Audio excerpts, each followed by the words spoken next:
Aduh, lagi gabut nih, anjing. Main Candy Crush Saga Mengesampingkan Candy Crush Saga, untuk bansos kali ini gue akan bahas Eiyu Kyoshitsu yang diproduksi oleh Akta Studio. Anime ini sendiri berfokus kepada seorang pemuda bernama Blade yang ingin menikmati hidup santuy dengan memakan uang rakyat, karena sejatinya ia merupakan inkarnasi dari seorang pahlawan pengkelitih Raja Iblis di masa lalu. Penasaran dengan kelanjutan kisahnya? Singkokkeun jang.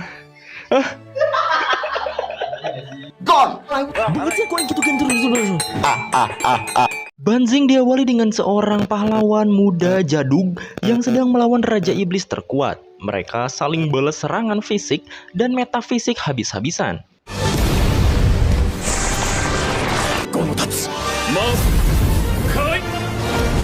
Sengitnya pertarungan mereka membuat area di sekitarnya hancur, dan nampaknya sang pahlawan memenangkan pertarungan tersebut sambil tersenyum puas bahagia.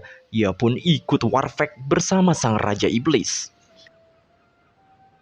Setelah beberapa tahun kemudian, di masa sekarang, tepatnya di suatu akademi pahlawan Rosewood, seorang anak baru bernama Blade dengan gembiranya mengenalkan diri kepada para murid di sana. Kepribadian periang yang ia miliki nampaknya membuat semua mata murid tertuju padanya. Dalam keributan itu, seorang kaisar wanita yang disegani orang-orang di sana bernama Ernest Fleming menghampiri Blade. Di sana, Ernest benar-benar meremehkan Blade karena gembel sepertinya tak layak masuk akademi ternama. Blade hanya tersenyum dan meminta Ernest mengantarkannya pada kepala sekolah. Setelah masuk ke ruangan kepala sekolah, betapa terkejutnya Ernest karena yang duduk di sana adalah Raja Gilgamesh. Sontak ia langsung tunduk. Berbeda dengan Blade yang dengan santai berjalan kepada Raja Gilgamesh layaknya teman pada umumnya. Dan hal itu membuat Ernest terkejut dan berusaha menghentikan Blade. Ternyata setelah berbicara, Gilgamesh berniat untuk menjadi kepala sekolah akademi. Gilgamesh juga sepertinya sudah tahu latar belakang Blade. Ia adalah pahlawan yang membunuh Raja Iblis dan menyelamatkan dunia. Lalu tujuan Gilgamesh yang menjadi Capsek juga diniati karena ia ingin Blade mendapatkan kekuatan penuhnya kembali seperti sedia kala. Blade jelas menolak karena ia hanya ingin jadi manusia biasa pada umumnya saja. Saat latih tanding, Ernest mengetes kekuatan Blade dengan memotong zirah baja khusus. Blade pun menuruti perintahnya. Dengan ancang-ancang yang kuat, Blade pun mengeluarkan sedikit kekuatannya dan membuat kekacauan pada mereka semua. Disinilah Ernest jadi kepo siapa sebenarnya Blade.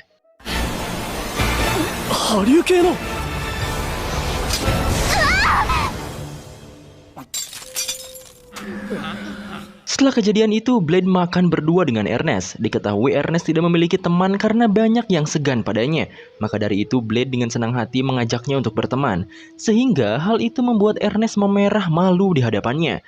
Esokan harinya saat latih tanding, Ernest ternyata lebih emosional dari biasanya. Banyak anak murid yang dihajar olehnya, termasuk Sophie, si anak pendiam. Ia pun menantang Blade untuk bertarung, namun sebelum Blade kuda-kuda, ia sudah pingsan karena kehabisan energi dari pedangnya. Di UKS, menurut dokter setempat katanya si Ernest ada semacam kutukan gitu. Akhirnya Ernest pun bangun dan sedikit tersinggung dengan semua pembicaraan mereka. Setelah itu Ernest meminta Blade merahasiakan semua tentangnya tadi, dan tentu hal ini membuatnya penasaran. Blade pun memasuki sebuah ruangan guna mencari data akademi rahasia. Di sana ia mendapatkan info mengenai kutukan dari pedang Ernest. Ia pun menemui Ernest untuk membantunya mengendalikan pedang terkutuk tersebut. Sebelumnya, Ernest sedikit cerita saat ia mendapatkan pedang tersebut. Pedang tersebut adalah pedang terkutuk yang disimpan oleh keluarganya, dan ia tidak sengaja menyentuh pedang tersebut.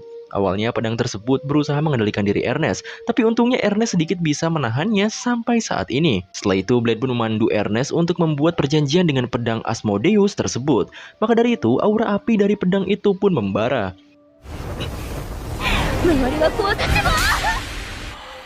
Ernest memasuki dimensi lain dan bertemu dengan Asmodeus. Untuk perjanjiannya, Ernest harus mengalahkan Asmodeus dan beruntungnya Ernest berhasil. Keesokan harinya setelah Ernest dapat kontrak dengan Asmodeus, ia pun tampil lebih kyowo, kawaii, dan sangat feminim, sehingga membuat semua orang shock melihatnya.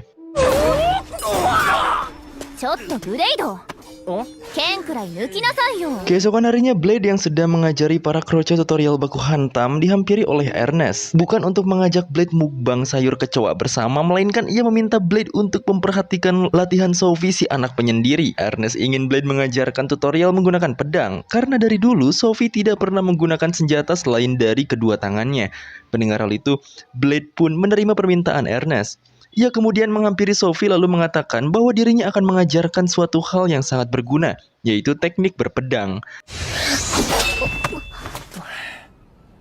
切れないわ。Awalnya Sophie merasa kesulitan menggunakan pedang, namun Blade secara perlahan memberikan tips and triknya.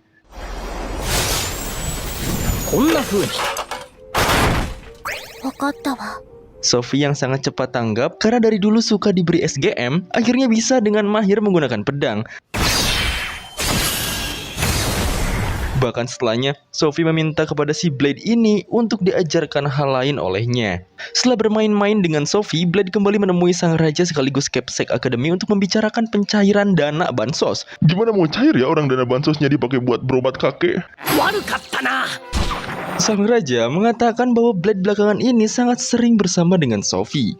Ia juga mengira bahwa Blade mungkin tertarik dengan kemampuannya. Lalu kemudian sang raja pun menjelaskan bahwa kemampuan Sophie akan melebihi Blade jika sudah sempurna. Namun sebenarnya ia bukanlah manusia tulen. Sophie adalah hasil dari suatu proyek pahlawan buatan dari organisasi ilegal. Dengan menggunakan teknik terlarang dari zaman kuno yang sudah hilang, mereka bisa menggunakan wujud manusia dengan basis untuk membuat kemampuan artifisial dari seorang pahlawan. Nama asli Sophie adalah Sophia Femto, salah satu duplikat dari ke-12 manusia buatan dari organisasi pembuatan pahlawan yang sering mendapat perlakuan mengerikan. ずっと物のように扱われてきた。おい、まさか。 Mendengar hal itu, Blade merasa sangat terkejut. Namun Raja mengatakan untuk tidak perlu khawatir karena organisasi ilegal tersebut sudah ia hancurkan. Namun Sophie adalah satu-satunya yang selamat dan dibebaskan untuk menjalani kehidupan normal. Akan tetapi kekejaman objek penelitian membuat Sophie selalu mengatakan, それは命令。 今でも Setelah mendengar bacotan sang raja, Blade langsung pergi dari sana. Ia merasa sangat bersalah karena keberadaannya. Sophie harus menjadi objek penelitian pahlawan buatan demi menduplikasi kekuatan pahlawan. Kehidupannya menjadi tidak normal. Karenanya, Blade akan berusaha untuk mengembalikan kehidupan Sophie menjadi normal dengan membangkitkan emosi dalam dirinya. Hingga akhirnya di suatu malam, Blade memutuskan untuk mojok menemani Sophie di suatu taman. Di sanalah Sophie menunjukkan kekuatannya sebagai pahlawan buatan tidak sempurna yang mampu melawan hukum fisika.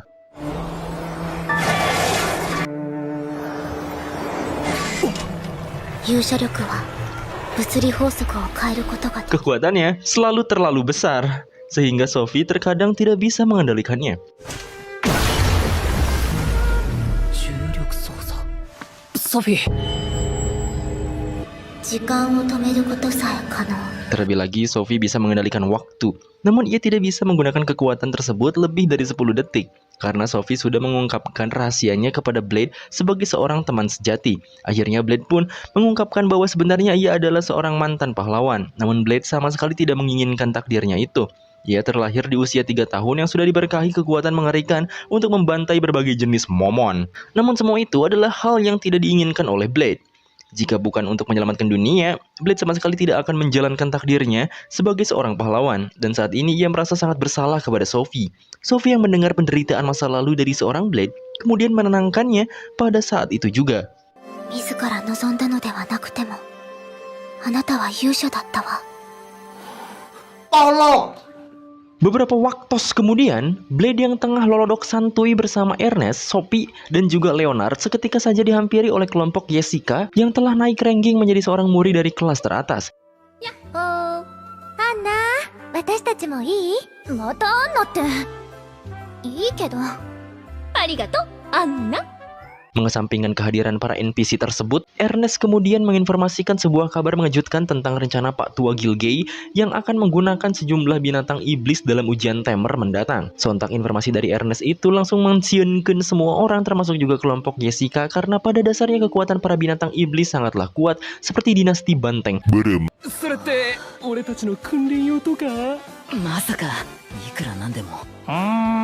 Hal yang berbeda justru ditunjukkan oleh Blade. Ia nampaknya tidak memperdulikan ujian Tamer menghadapi para binatang iblis karena dirinya telah mengenal betul tabiat anjing yang dimiliki oleh Raja Gilgay. Hingga tak lama kemudian suatu kerusuhan pun terjadi di Akademi Rosewood, yang dimana kerusuhan tersebut rupanya disebabkan oleh kemunculan seekor naga hijau.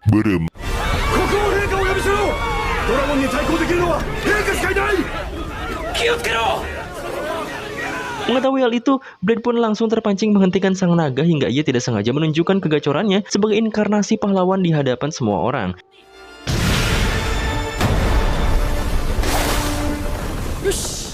Beruntung saja rahasia Gox yang dimiliki Blade itu pada akhirnya dapat sedikit tertutupi oleh transformasi wujud dari sang naga, yang dimana si naga itu kemudian bertransformasi menjadi seorang loli Twin Tail, dan ia langsung mengatakan hal yang sangat ambigu dengan mengakui Blade sebagai ayahnya.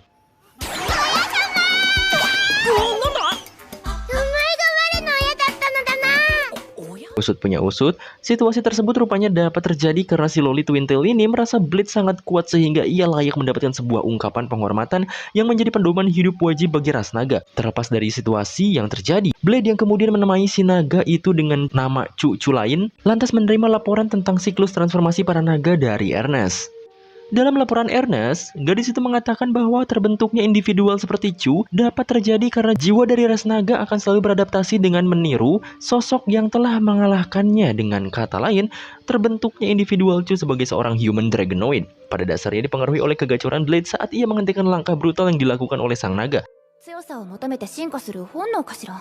つまり人に倒されたドラゴンが人の姿を取ることもあるってわけか。 Dan selang beberapa waktu setelah kehadiran Cu berlalu, Blade yang kembali pada kesehariannya sebagai salah satu murid teratas nampaknya mulai mengalami beragam masalah hidup akibat tingkah laku manja yang dipertontonkan oleh Cu. Hingga pada suatu titik, Blade pun pada akhirnya menyadari suatu hal yang menyentuh hati di balik tingkah laku Cu yang terkadang ganggu kayak Sakura. Yang dimana Blade menyadari jikalau Cu mengalami kesepian hidup seperti masa lalu Kades Konoha, sehingga ia merasa berkewajiban membantu sang naga itu agar tidak terjerumus lebih dalam di lubang kesendirian. Maka dari itu, Blade pun langsung berusaha melakukan bonding mendalam dengan Cu, dan ia juga lantas memberikan sebuah keleluasaan bagi sang naga loli untuk mengenal semua orang di Akademi Rosewood, termasuk juga Raja Gilgay. Namun siapa sangka langkah Blade tersebut justru kurang tepat karena secara mengejutkan Cu memilih kabur dari hadapan Raja Gilgay akibat ia merasa tidak tahan untuk melakukan hubungan interaksi sosial bersama dengan orang lain. Hingga tak lama kemudian, Blade yang lantas mencari keberadaan Cu di area sekitar pada akhirnya mengerti perasaan dari sang naga yang ingin memiliki teman, dan ia juga merasa bersalah karena tidak pernah merasa peka sedikit pun.